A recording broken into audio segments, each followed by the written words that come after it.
And in cream pie and hair pie. He's been doing 2 pies. 2-for-1 pie set. So he wins. Are they bidding money? Yeah, or it's like, you know, so he's bidding against a dude who like looks like me, some fat fuck, and he orders like $1. You know? And it's just like you as the audience member are like, don't go with him, Loretta Lynn.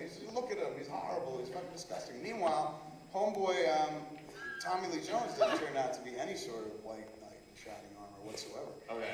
In that, if you go back, knowing what you know in that movie, By the end, you're like, she should have went with the fat dude. the fat guy. It would have worked out for her. She wouldn't have become famous, but you know, she got a kind word every once in a while. Gotcha. He's not a good person. Doolittle Lynn? You know what, Scott? It's unfair to say he's not a good person. I would say he's complex. Like most of us, he has shades, colors, issues. It's not just simple like, I'm a good guy. He's got darkness. Gotcha. And it's not as simple as he's a villain. He's got goodness to him. You know, it's complicated, like Hitler or something like that. But not that. Hitler was complicated in a bad way. It's just like, I don't Not directly compared to Hitler, but shades of Hitler. On the scale, like on the lower colored end of the scale. Gotcha. Version of Hitler, where it's just, it's The early years. probably when he was a frustrated artist. Before he was like, oh, I know, kill them all. Like the John Cusack. Yes. Yes. Like Max. Okay. So he bids on the pie. Yes. He overbids because he's got some flash and cash. Gotcha. And he's, I guess, Doolittle Lynn or some other guy, moonshine runner's boy, so he's got money, illegal money. Gotcha. Too. But he came back from the war with his own money or whatever he got paid to be in the service. Bids on it, wins the pie. They go out to eat the pie. By themselves in front of the place. So you still hear background music. There's still a party going on, but they're alone. Gotcha. Out front the joint, but not too They're alone. not supervised. Yes, but not like that far where people are like, where'd that little 12-year-old girl go with the soldier? You know? Yeah, hey, that pie looked pretty good. And also, the illusion to pie is unsettled. Bring them back. So they're within a safe distance or whatever. He starts taking a pie, whips out pocket knife and shit, cuts the pie and starts eating it. And the dude starts getting visibly upset and shit, and she reveals that they can't afford sugar to put into the pie. Gotcha. And the dude nearly vomits. What do you think? The whole reason I'm telling you this, what do you think a pie with no sugar tastes like?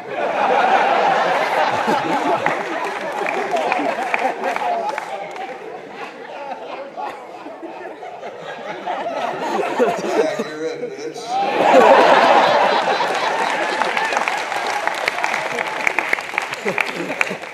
Not very good. Yeah, not good, right? I wouldn't have married her.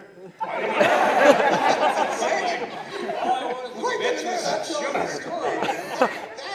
That's presenting to me.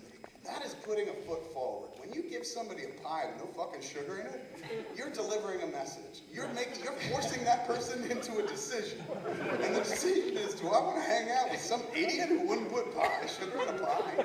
Or can I roll with this and call it quirky? That's what I find about the robe. The robe is a real fucking defining moment. See if people accept your robe. Holy shit, dude, because the robe says so much without me opening my mouth. The robe presents itself to the viewer, to the first-time seer, and that person has to say, can I deal with this? Like a motherfucker just hangs out in a robe out in public and shit? Is he quirky on purpose? Your robe is the sugarless pie. Kind of. I accept your robe. I see, but that's how I think. But I would not accept your sugarless pie. It's fucking unheard of. Yeah. Apparently, if I remember the context of the scene, not only did they can't afford sugar, so she didn't use sugar. She used salt instead. And because he refers to her many times throughout the movies, you dumb hillbilly. But to his credit, she was. She established sugar. You're just like, okay, we don't have sugar. Maybe the natural taste will. Yeah. But she fucking replaced sugar with salt, dude. This is salt pie. Creamy salt pie. Wasn't ready for it, too. It's one thing if somebody's like, here, you want to try a piece of creamy salt pie? And you're like, well, not really, but maybe.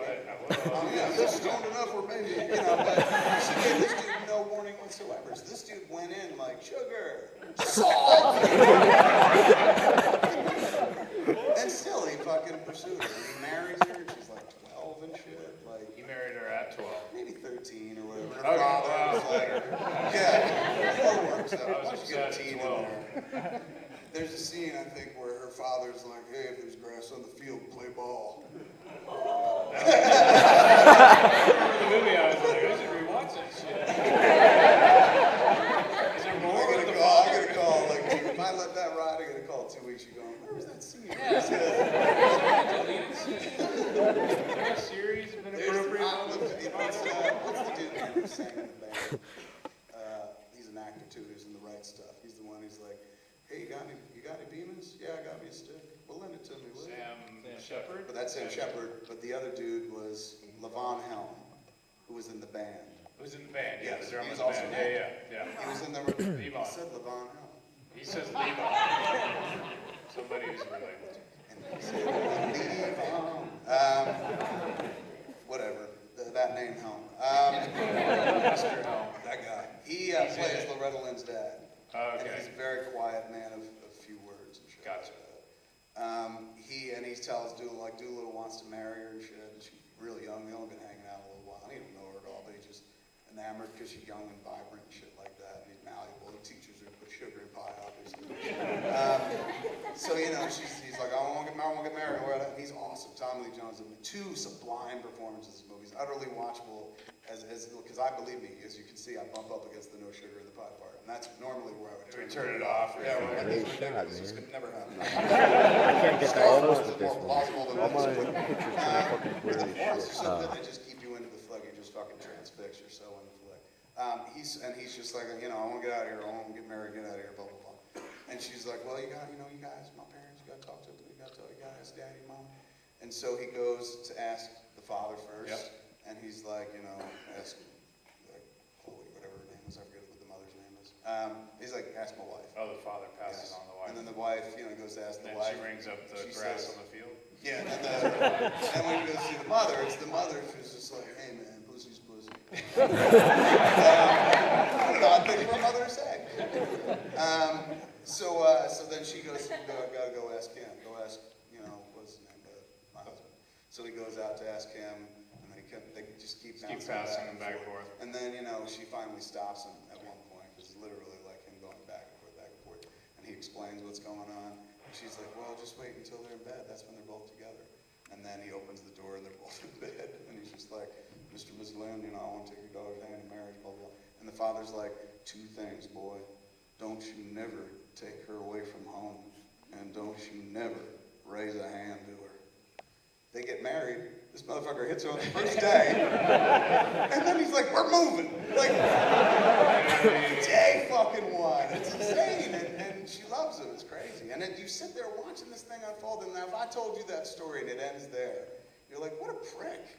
But like, he is partly the hero of this story. She's definitely the hero, but he's painted in a positive light. And she had something to do with that because that's her husband and her story that's being told.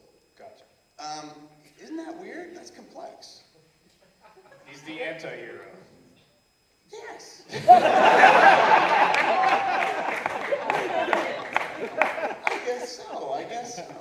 But Someone you're not supposed to like, and then you ultimately like on some level. Or you don't like him. well, I mean, I do, but like, I feel bad for life. You feel bad. Well, like I'll watch that movie with my wife. My wife's a strict fucking feminist and whatnot, and I view it through a different prism. Like I remember the first time I watched that movie with her. I'd watched it without her for many years and had a very set vision of what that beautiful relationship Gotcha. was.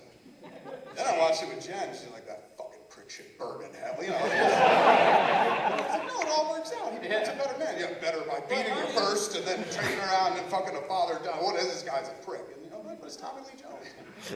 Sublime performances. Yeah. But it's weird. Like she views it through a completely different fucking prism.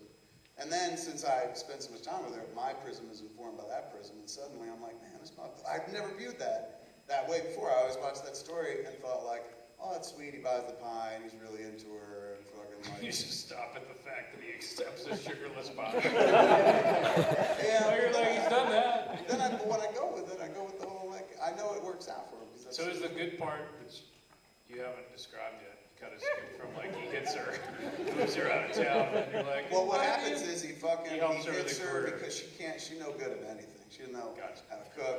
She's a child. She's literally like 12, 13 years old or whatever. And on their wedding night, like she's,